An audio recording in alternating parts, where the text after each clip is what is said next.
Hi there, I'm Ava. I work as an insurance agent, a job that keeps me glued to my desk or on the phone most days. I live in a cozy house that my grandma left me when she passed. It's a bit old-fashioned but filled with memories and comfort.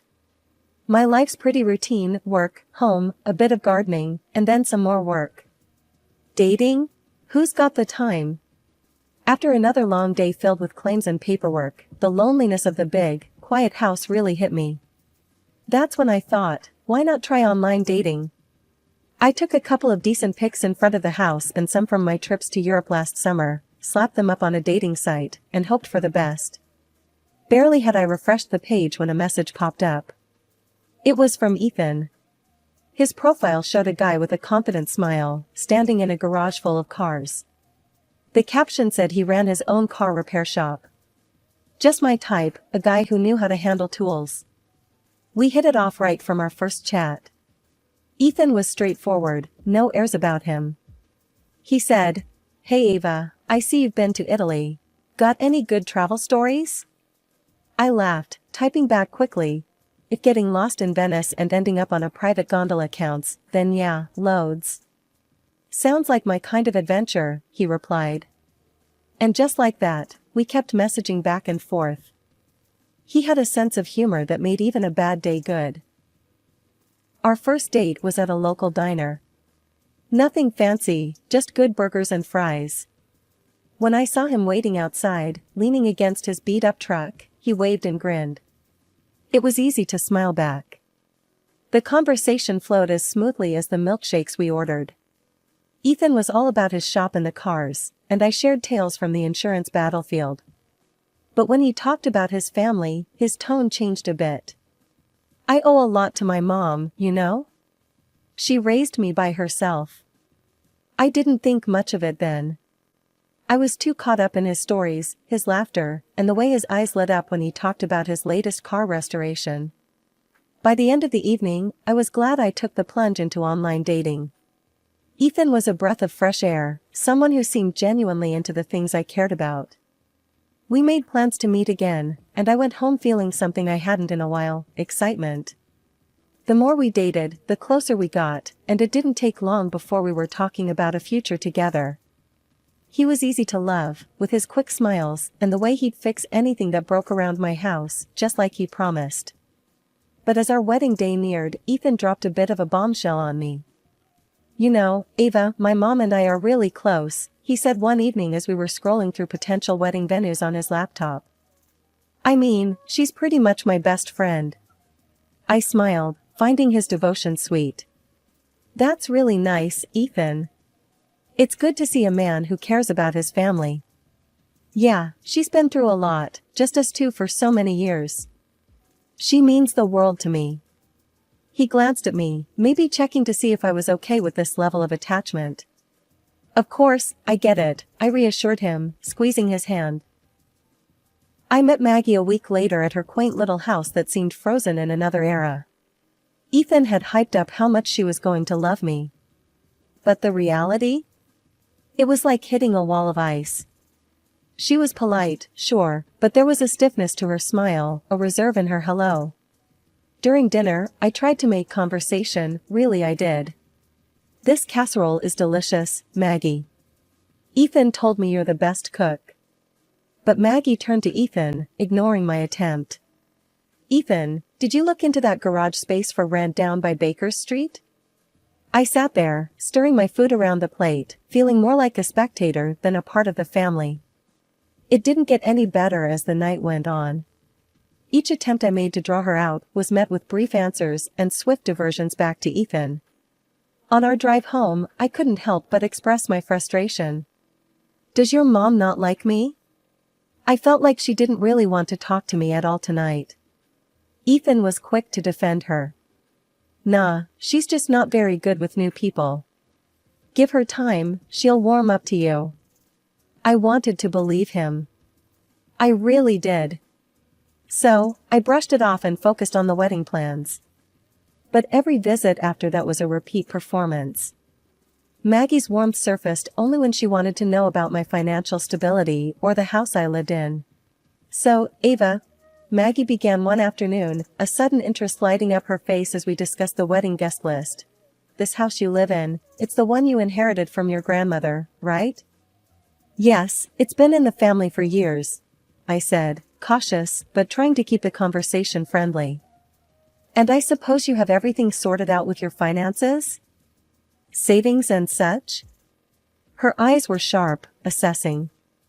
I stiffened, feeling like I was under a microscope. Yes, I've been very careful with my finances. That's good, that's good. It's important to have a solid foundation, especially in a marriage, she added, her gaze flickering between Ethan and me. The conversation drifted back to mundane wedding details, but the seed of unease was planted. Maggie's questions lingered in my mind, painting my thoughts with doubt. What was her angle? Was she just being overly protective, or was there something more calculating beneath her questions? Ethan seemed oblivious to these subtleties, always smoothing over any awkwardness with a joke or a change of topic. Mom's just being mom, he'd laugh whenever I brought up how she made me feel. As the wedding day drew near, the excitement I felt was tinged with nerves, not just about the big day, but about everything that was becoming increasingly complicated with Ethan's family. A question that had been nagging at me finally slipped out one evening while Ethan and I were checking off items on our to-do list. Ethan, how come your dad isn't on the guest list? I asked, trying to sound casual, but I was genuinely curious. He looked up from his list, a frown briefly crossing his face. My dad? Ava, he left us when I was just a kid. He made his choice, Ava. I don't see any reason to drag up the past now. I nodded, respecting his feelings, but something didn't sit right with me. It felt like there was more to the story, and on a whim, I decided to dig a little deeper. Using a bit of my insurance sleuthing skills, I managed to find a contact number for Ethan's dad, Michael. The next day, while Ethan was at work, I made the call, my heart racing as it rang. Hello? The voice on the other end was cautious, reserved. Hi, Michael? My name's Ava. I'm Ethan's fiancée. We're getting married soon, and I thought you should know. I stumbled through my introduction. There was a pause, a heavy silence that made me think he might just hang up.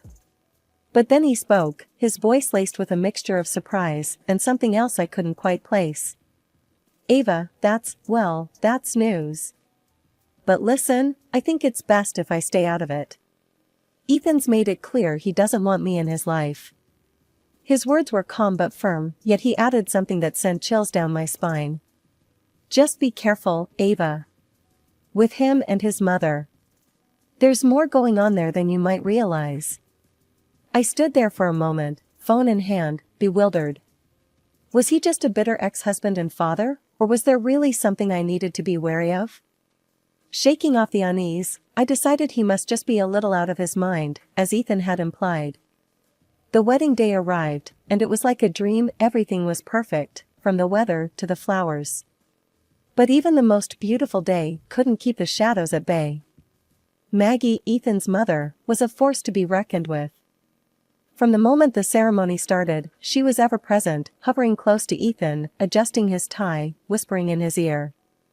At the reception, I hoped we could finally have our moment, but Maggie had other plans. When it came time to cut the cake, she brushed past me, a tight smile on her face. I'll handle this, dear, she said loudly enough for nearby guests to hear. I am the main hostess, after all. I watched, stunned, as she took the knife and started slicing the cake, her other hand possessively on Ethan's shoulder. The guests clapped, but the applause felt hollow. I felt more like a guest at my own wedding than the bride. Throughout the evening, Maggie made sure to position herself prominently in every photo, always inserting herself between Ethan and me. Her laughter was forced, her joy seemingly more about her victory in maintaining control than about our happiness. Ethan and I settled into my grandmother's house. Everything was going smoothly, or so I thought, until the dynamic shifted dramatically with Maggie's regular intrusions. Every weekend, we'd go over to Maggie's for dinner, and it was like stepping into a minefield. She was all sweet smiles to Ethan while serving up a side of snide remarks to me. Ava, try the roast. You might learn a thing or two about cooking, she'd say, her voice dripping with a sarcasm that made my skin crawl. Ethan would just chuckle, clueless, or maybe just unwilling to catch the barbs. Mom's right. Nobody cooks like her. He'd laugh, completely missing the tension. One Sunday, as she filled Ethan's plate with a heap of mashed potatoes, she shot me a look that could chill coffee. Darling, make sure Ava takes some notes. She might finally get it right. Ethan roared with laughter, not seeing the hurt in my eyes. Good one, Mom. 3 months into our marriage, I came home from work to find Maggie on my doorstep, her suitcases piled beside her like some fortress wall. Ava, dear, I'm feeling unwell, and it's just not safe for me to be alone anymore. I hope you don't mind if I stay here for a while. Before I could even process the request, Ethan came rushing over, wrapping his arms around her. Of course, Mom. You're always welcome here. Just like that, she moved in. It was as if I had no say in my own home. Maggie took over the house with an iron fist and a velvet glove for Ethan. She did nothing around the house, claiming her health was too frail, leaving me to pick up the slack. My home quickly felt more like a prison, and Maggie was the warden. In the evenings, the living room turned into their private club. They'd watch TV together while I was left to my own devices, feeling more like a ghost than a wife in my own home. Weekends were even worse. They'd go shopping without me, as if I didn't exist. One evening, I gathered my courage at dinner. As we sat at the table, I tried to keep my voice steady. Maggie, do you have any idea when you might be feeling better? To maybe go back home? The room fell deathly silent. Ethan's fork clattered to his plate as he stared at me, his face contorting in anger. Are you trying to kick my mom out? He exploded, his voice filling the room with a cold fury I hadn't seen before. No, Ethan, that's not what I meant. I was just asking because. But he didn't let me finish. He stormed off to his room, slamming the door behind him. Maggie sat there, a smug smile playing on her lips, her eyes gleaming with triumph. Looks like you put your foot in it, dear, she taunted, her voice low and menacing. I sat there, stunned and alone, the clinking of cutlery echoing my shaking hands. What was happening? How had my life turned into this nightmare? One morning, I was pulling out my favorite blouse for work when I noticed it looked off. The color was faded, the fabric rough, and the seams slightly torn. Puzzled, I dug through my wardrobe and found more of my clothes in similar states of ruin. That's odd, I muttered to myself, examining a particularly discolored sweater. Maggie, who was always buzzing around, chimed in with a too-sweet tone. Oh, dear, that's my fault. I mixed up the laundry last week, must have used the wrong detergent. You know how it is, these things happen. Her words dripped with faux concern, but the glint in her eyes said otherwise. It was clear, this was no accident. This was on purpose. And sure enough, none of Ethan's clothes showed any signs of damage. When I confronted Ethan about it later that day, his reaction was dismissive at best. You know how Mom is. She's getting older, mistakes happen. Looks like you're not taking good enough care of your stuff, Ava. His words stung, and I felt a cold realization settling in. I was alone in this. As days turned into weeks, more of my things started to mysteriously deteriorate. My favorite lipstick found smashed, my skincare creams diluted, Maggie's tactics grew bolder. The strain was unbearable, and one evening, I couldn't hold it in any longer. Ethan, this can't be a coincidence anymore. Your mother, she's doing this on purpose. She's ruining my things. I exclaimed, my voice tinged with desperation. He looked at me, his expression unreadable. Then, after a moment, he sighed. Look, Ava, maybe you need a break from all this stress. Hey, I know, I've got just the thing. I got us a gift, a weekend trip, a mountain hike. It'll be good for you. My heart lifted at the idea. Really? Just the two of us? That sounds wonderful, Ethan. His face shifted uncomfortably. Well, actually, I was thinking, it could be a great chance for you and Mom to patch things up. She's excited about the trip too. My heart sank. You want me to go hiking with your mother? After everything? It's either that or you don't really care about making our family work, he shot back, a harsh edge to his voice that I hadn't heard before. I was trapped. So, I agreed, defeated and utterly drained. When I told Maggie, her response was unnervingly cheerful. That sounds lovely, dear. We'll have such a good time. She beamed, her satisfaction evident. That night, as I packed my backpack, the weight of what lay ahead felt heavier than any mountain gear. The thought of spending days in the wilderness with Maggie was daunting. The morning of the hike was crisp and cool, the air fresh with the scent of pine and earth. As we set out with our group, Maggie seemed unusually pleasant, chatting with other hikers and even sharing jokes. For the first few hours, everything went smoothly. The scenery was breathtaking, with vast landscapes stretching out under a brilliant blue sky. Maggie kept pace and didn't complain, which eased some of my tension. Maybe, just maybe, this could be a new beginning for us. However, as the terrain became more challenging, Maggie began to slow down, her breaths turning heavy. Ava, darling, I need to rest for a bit. Go on, I'll catch up. She gasped, stopping to lean against a boulder. I'll stay with you for a bit. We can go slow, I said, settling next to her. After a short rest, we attempted to catch up with the group, but Maggie's pace was slow, and it wasn't long before we were alone. The sounds of our companions faded into the distance. How far do you think they've gone? Maggie asked, her voice tinged with worry. Please check from that rock over there. You might get a better view. As I climbed the rock, focused on locating our group, I felt a sudden, sharp shove from behind. My feet lost their grip, and I tumbled forward, the ground rushing up to meet me as I blacked out. When I regained consciousness, the pain hit me like a wave. My arms were scraped and bruised, throbbing with each heartbeat. Worse, my leg was twisted at an odd angle, pain flaring with even the slightest movement. Panic set in as I realized Maggie was gone, along with my backpack that had my phone, water, and food. Maggie! I screamed, hoping she was nearby, that this was some terrible mistake. But there was no answer, just the rustle of leaves and the distant call of a bird. As dusk approached, I knew I couldn't stay on the ground, the risk of wild animals was too real. Wincing with every movement, I managed to pull myself onto a large rock, where I spent a chilling, miserable night, shivering and waiting for dawn. At first light, I forced myself off the rock, pain shooting through my leg. I had to find our trail, had to get back to where the bus would meet us. Every step was agony, but the thought of being left behind drove me forward. Hours passed, each one a test of my will. Finally, I heard voices. A group of hikers appeared like a mirage through my tears of pain and relief. Help! Please, I need help! I cried out, my voice hoarse. They didn't waste time with more questions. One of them radioed for help while the others made me as comfortable as they could.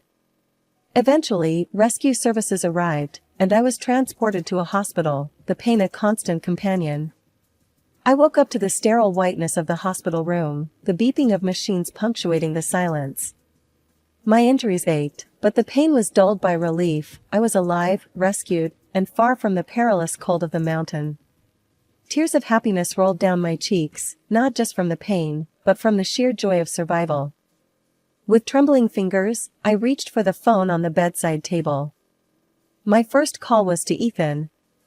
My heart pounded as I dialed the number from memory, rehearsing the words in my mind. He needed to know the truth about his mother, about what happened. Ethan, it's me, I started, my voice quivering. I need to tell you something important. Your mom, she pushed me off a rock and left me there. His response came fast and fierce, a torrent of anger that I hadn't anticipated. You're lying, he yelled into the phone. My mom told me everything. She said you abandoned her up there and faked your injuries. How could you accuse her of such a thing? I'm not lying, Ethan. It's the truth. She left me there alone. My plea cracked with emotion. You're just trying to tear us apart. I can't believe you'd stoop this low. You know what? I don't want to see you. I want a divorce. His words were like daggers, and before I could respond, he hung up. Stunned, I lay back against the pillows. His words echoed in my mind, a harsh reminder of the tangled web I was caught in. As I processed the shock, a thought surfaced, the warnings from Ethan's father, Michael. Maybe he would understand, maybe he could help. I found his number and dialed with shaky hands. Michael, it's Ava. I need to talk to you, it's urgent, I said as soon as he answered. He was at the hospital within the hour, his expression grave. We sat in the small, cramped space of the hospital room, and I told him everything. Michael listened intently, his brow furrowed in concern. When I finished, he sighed deeply. I've always known she was too attached to Ethan, but this is something else. She once tried to harm me too, did something to my car brakes. Wanted Ethan to have everything. Why didn't you go to the police? I asked, my voice barely above a whisper. I had no proof, just suspicions. Nothing concrete enough to take to the authorities, he explained, his voice heavy with regret. We need to do something, Michael. We can't let her get away with this, I insisted, the resolve hardening in my voice. That night, lying in the dim glow of the hospital room, I called my mother.